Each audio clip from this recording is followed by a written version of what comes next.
Welcome back to Inaganti Veera vlogs. ఈరోజు నేను మీతో తాంబూలం ఇచ్చి పుచ్చుకునే పద్ధతి ఎలా ఉండాలో ఆ విషయం నేను మీతో షేర్ చేసుకోవాలనుకుంటున్నాను. నేను వేరే వాళ్ళ దగ్గర తెలుసుకున్నాను.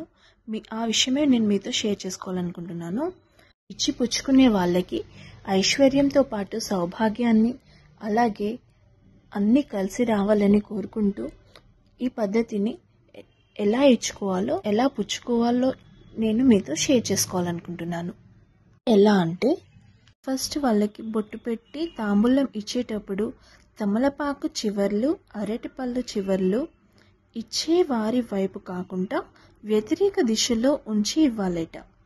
చివరలను వారి వైపు ఉంచి ఇస్తే మీరు ఇచ్చిన తాంబూలం ఫలితం వృధాగా పోతుంది.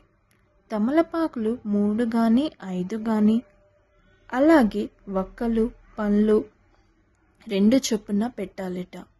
ఏకపండు తాంబూలం ఎప్పుడు ఇవ్వరాదట.